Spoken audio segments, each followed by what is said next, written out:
If you feel like you're struggling to have impulse control around food and you have ADHD and you have tried every tip and trick in the book and nothing feels like it's sticking, then hi, I'm Natalie Fox. I'm a registered dietitian specializing in ADHD and binge eating, and let's talk about why those tips and tricks always fail and what to do instead. A lot of the advice that you'll see for how to manage food impulses relies either solely or partially on willpower. But here's the thing, willpower will always fail in the long run because it takes a tremendous amount of focus and attention, both of which can be in short supply for ADHDers. Now, there are some strategies out there that try to go a little bit deeper, but if you've tried some of these and they don't feel like they're working, that's probably because they're only targeting one piece of the picture. And did you know that there's actually 6 common dynamics that lead to these impulse control challenges around food for ADHDers? And so even if you effectively address one of those dynamics, you might have other ones that are keeping these cycles going. So let's talk about the first common dynamic, and that is perfectionism. Oftentimes when I ask my ADHD clients whether or not they think they're a perfectionist, the answer that I hear is frequently no,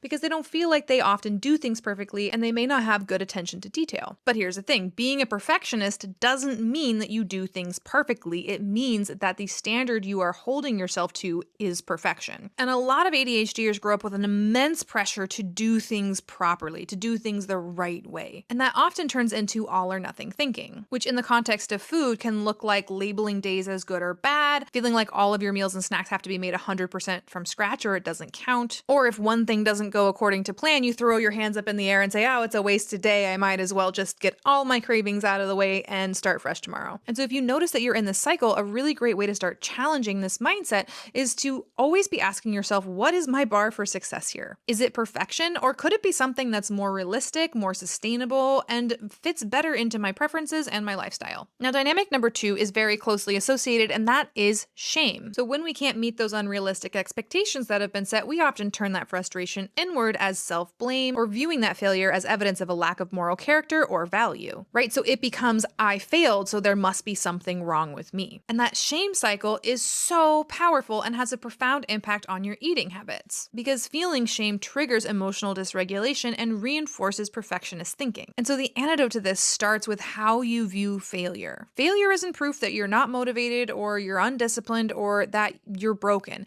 It's just data. It tells you what's not working so that you don't waste your time on that and you can instead put your energy into what will work for you instead. And so we should welcome it and approach it with curiosity as opposed to fearing it and letting it shut us down. If this is home for you, follow for part 2 where I discuss the next 2 dynamics.